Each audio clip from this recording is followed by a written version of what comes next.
Speaking Mentor Speech on Jill Bolt Taylor by Miriam Bloom.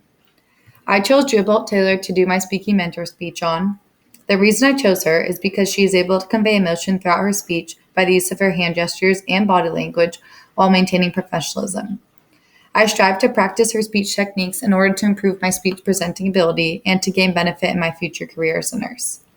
I believe Jill is a strong speaker because she is able to give a speech filled with emotion while also remaining professional and engaged. She is able to use hand gestures, props, and visual aids during her speeches to convey her ideas, while also maintaining a level of professionalism that keeps her audience attentive and emotionally invested for the entire time. In this particular speech, her use of hand gestures and body language allow her audience to truly feel as though they have experienced having a stroke as well. Her overall deliverance, including voice inflection and pauses, allowed her audience to become completely emotionally invested in her speech. In order to adopt similar speech techniques to Jill, I will first focus on the emotional aspects of my speeches when writing them. Once I've figured out the emotional tie I have to my speech, I will then use that as the central focus for my speeches, just the way Jill did in hers. A way I will try to incorporate similar body language and hand gestures to Jill in my speeches is by practicing my speeches in front of a mirror. By doing this, I will be able to see myself as the audience would see me, so I can better understand the body language I should incorporate. Body language that naturally goes with the message I am saying will also enhance my message and appeal to emotion.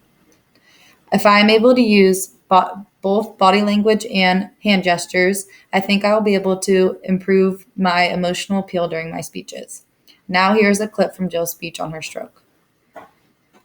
My spirit surrender, I said goodbye to my life, and my mind was now suspended between two very opposite planes of reality. Stimulation coming in through my sensory systems felt like pure pain. Light burned my brain like wildfire, and sounds were so loud and chaotic that I could not pick a voice out from the background noise, and I just wanted to escape. Because I could not identify the position of my body in space, I felt enormous and expansive, like a genie just liberated from her bottle.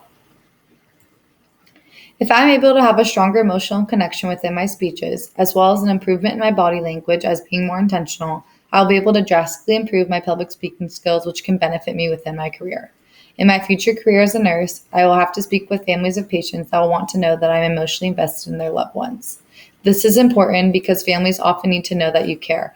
So if I'm able to convey that through my body language when speaking to them, it will be very beneficial. I can also benefit from Jill's professionalism within her speech ability. I need to be able to maintain a certain amount of professionalism when speaking with patients and families, while also having an appeal to their emotions. Both of these strategies could be a very positive impact on my future communication skills as a nurse.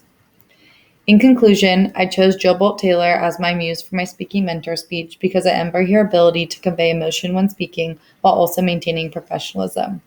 I hope with lots of practice, I will be able to adopt similar body movements and hand gestures to Jill. If I'm able to adopt many of Jill's speech qualities within my own speech giving, it will benefit me immensely in my professional career. Jill's sought-out blend of emotion and professionalism within her speech has allowed that speech to become one of the most watched TED Talks of all time.